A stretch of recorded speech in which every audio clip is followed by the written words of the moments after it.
Where did we stop? In Katnut, smallness. Katnut of the world of Nikudim, yeah? Okay. So today's topic is Gadlut of the world of Nikudim.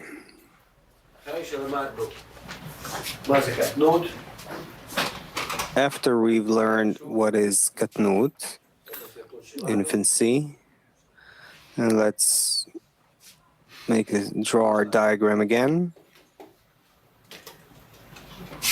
We have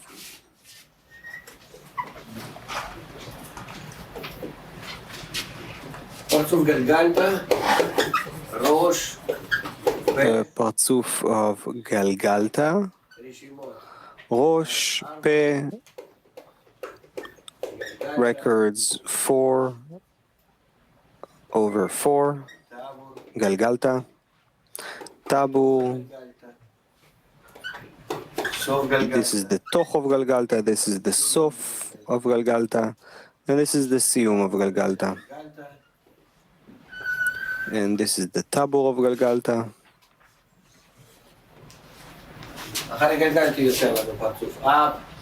After Galgalta emerges Parzuf Ab. Its Pe is at the Chazeh of Galgalta. Ab comes out on records. Actually, instead of writing 4/4, I'll just write Daled over Daled, and this is Daled over Gimel, 4/3. That's Ab. After Ab, we have Sag. Over Reshimot records 3/2. The Peh of Sag at the Chazeh of Sag. The Peh of Sag at the Chazeh of Ab. Both of them end at the Tabu. So we have Te'amim of Sag. And what we care about now is the Nekudot of Sag. When the Sag begins to be purified or refined, then Nekudot of Sag emerge.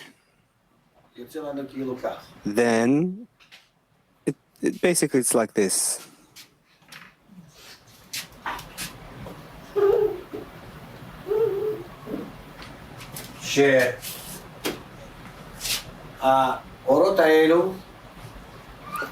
These lights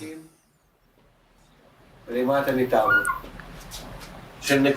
enter below the tabu of Nekudot of Sag because they are lights of 2 of clothing and 2 of coarseness. They can enter below the tabu and expand all the way to the siyum of Galgalta. So we have here Keta Chochma Bina, Chesed Gvura Tiferet, Netzach Hod, Yesod Malchut.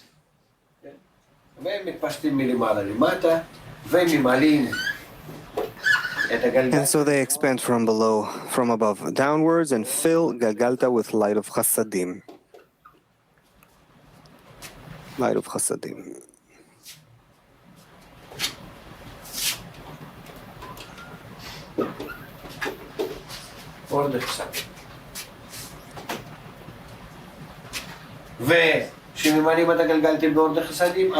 And when Galgalta is filled with light of Chasadim, they receive from Galgalta the records of 4/3. These are records of the light of Chokhmah.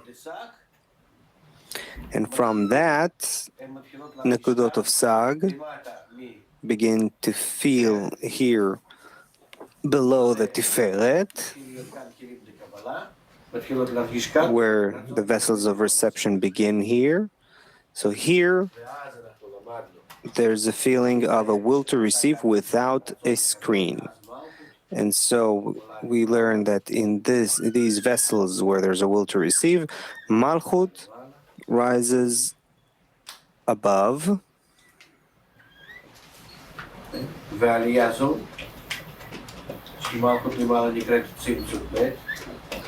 And this ascent of the Malchut upwards is called Tzimtzum Bet, second restriction. And so the new place of the Malchut that rose here is called Parsa.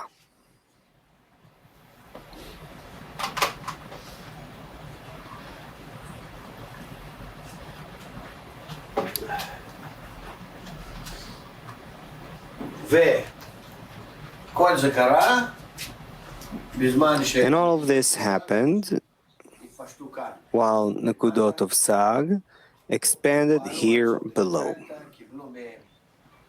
They were impressed by the Sof of Galgalta and received the records of 4/3. They were restricted, and then in return they go up and ascend to the Rosh of Sag.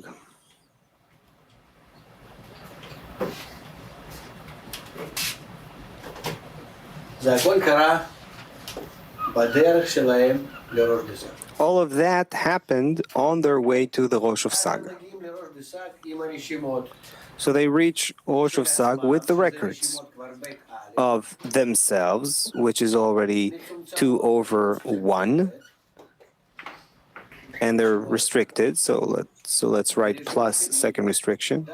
That's one record, one pair of records, and then the other pair of records is 4/3, what they caught here from Nehi of Galgalta.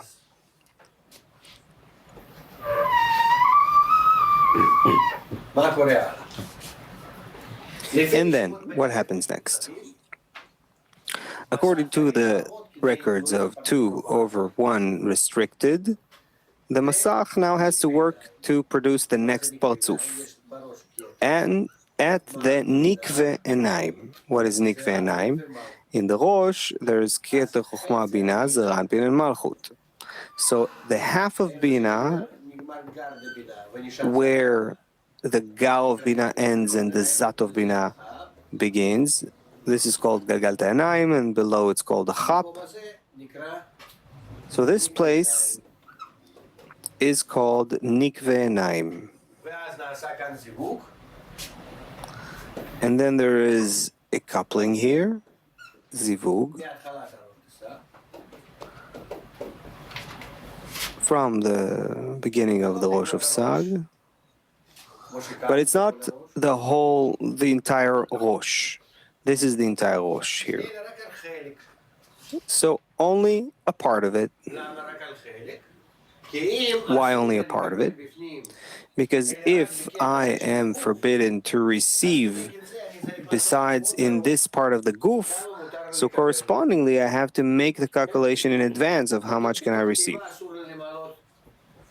Let's say inside the stomach I can't fill 40%. So to begin with, I do this calculation in the Rosh. How much can I receive so that the stomach will only be filled 60% and 40% no. So this is what's happening here. And then after this coupling, which was made here, the light comes down below, and it builds a partzuf exactly in that place, where the records arose from, the requests. So it fills only to this point, to the parsa, no more. And this partzuf is called katnut, of the world of Nikudim. From the Tabor and below, or It's here. It has in this partzuf Keter, Abba ve'ima, and Zon. 3 parts.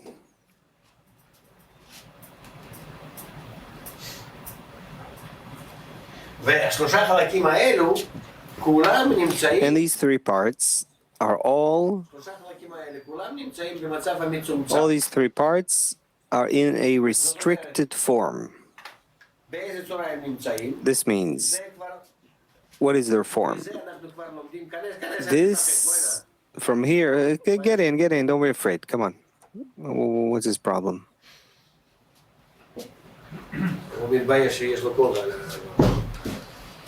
He's ashamed that he is wearing a hat. So, each and every part is restricted. Why? Because according to the second restriction, you can use only half of the vessels. And so there is one Rosh here called Keter, another Rosh here called Abba Ve'ima. And what is happening here? Let's put it like this. Just like in every Parzuf, we have Keter. Abba Ve'ima are called Chochma and Bina. And Zon is Ranpin and Malchut. This is the structure of the Parzuf.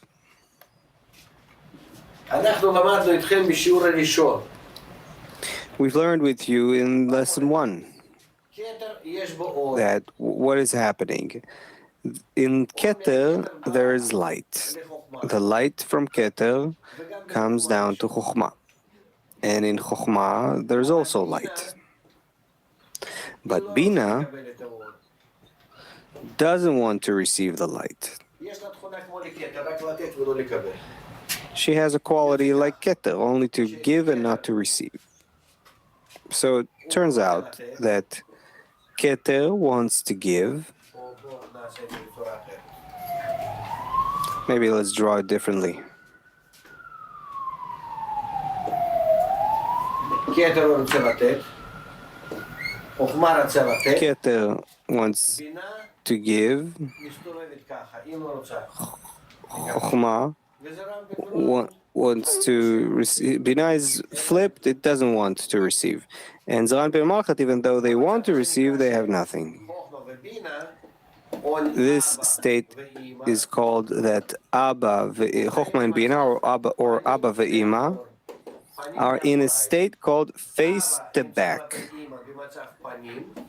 Abba faces Ima with his face, and Ima faces Abba with her posterior. She doesn't want to receive from him because the quality of Ima is Bina.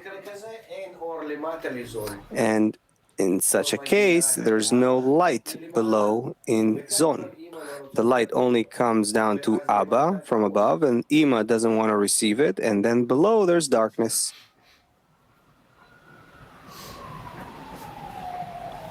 This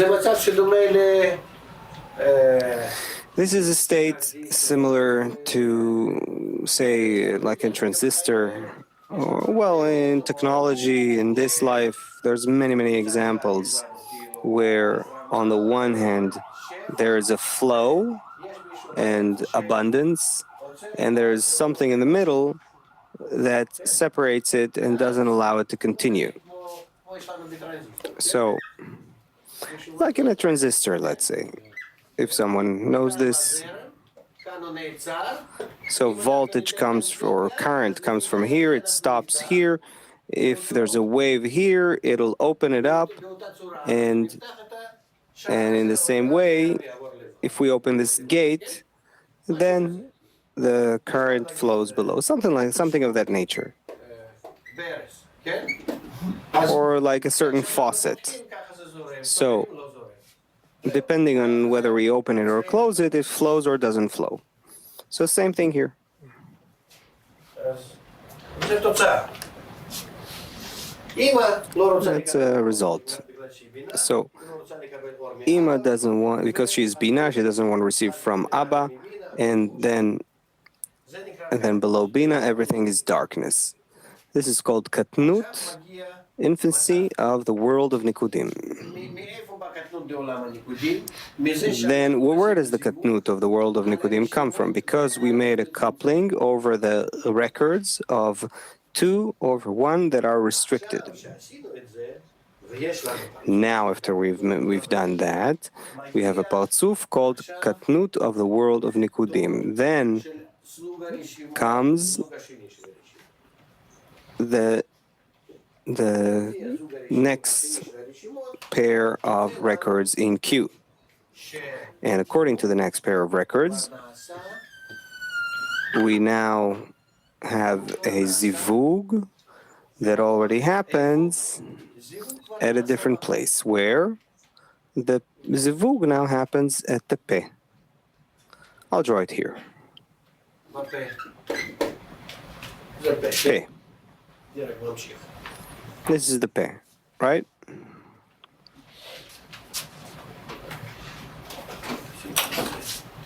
So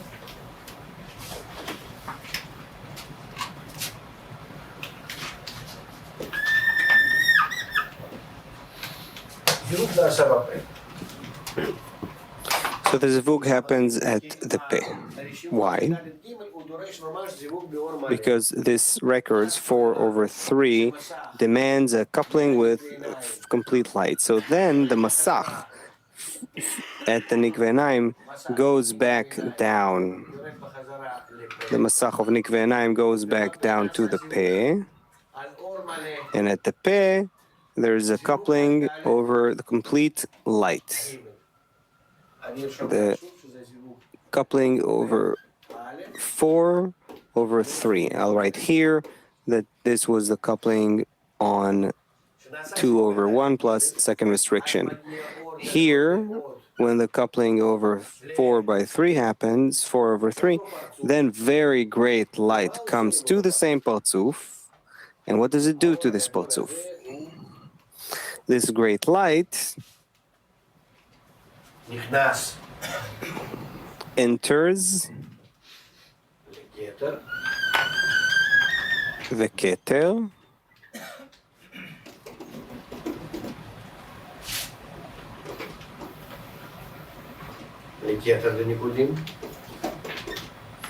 keter of nikudim, this and Abba of nikudim and zon,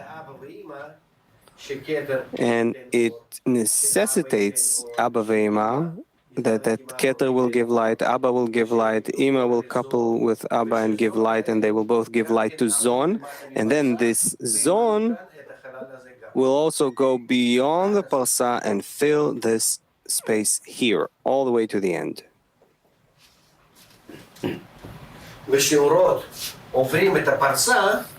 And when the lights cross the parsa,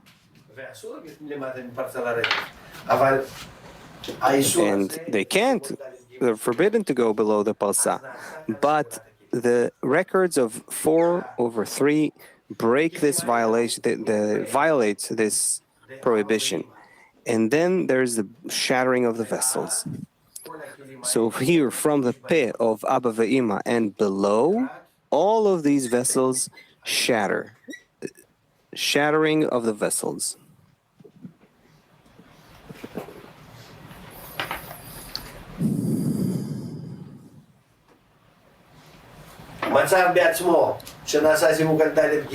The state itself, the coupling on 4/3, is called gadlut of the world of nikudim. And what happens here, below Abba ve'ima, with this great light, it is called the shattering of the vessels.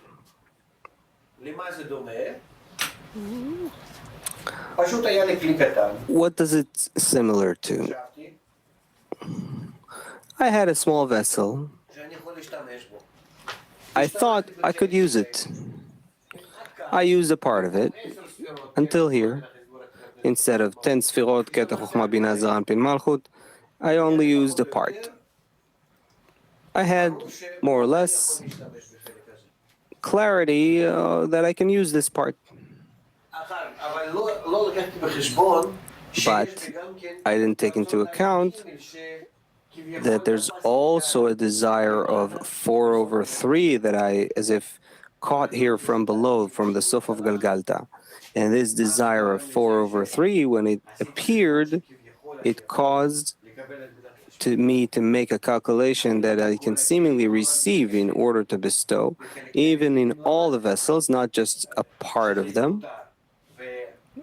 because in part of the vessels I saw that it's permitted and I was able to do that. And then when I wanted to receive in all the vessels, I shattered. What is the shattering of the vessels? There are many examples.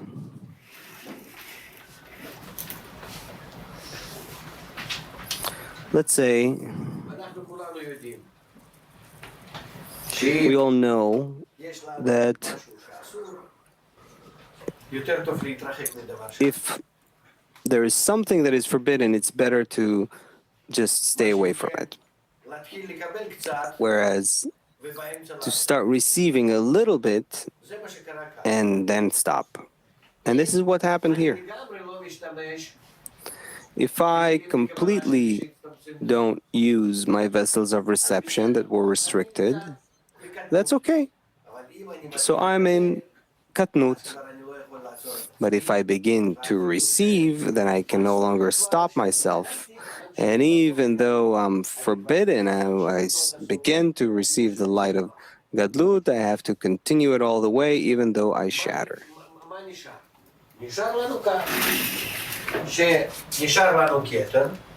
So what's left? What's left is this. We have the keter and Abba Ve'ema.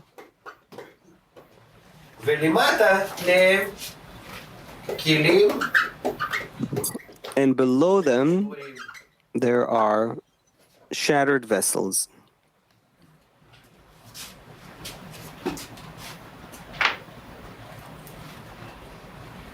What are shattered vessels? Vessels that don't have a screen. The desires remain the same desires. The masach now is gone. We don't have an intention that allows receiving in order to bestow.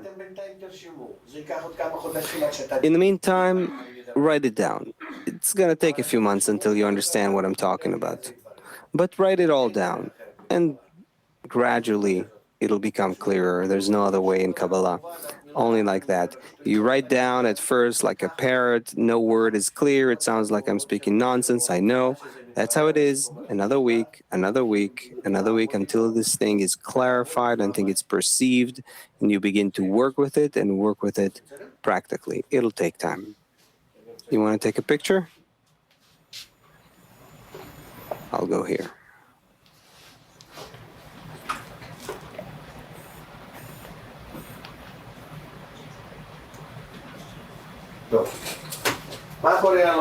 Okay.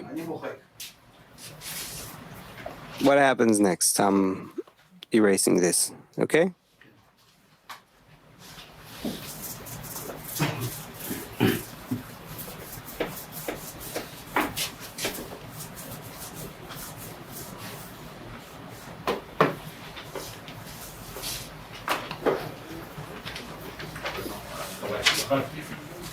חבל שלא עשיתי קופי.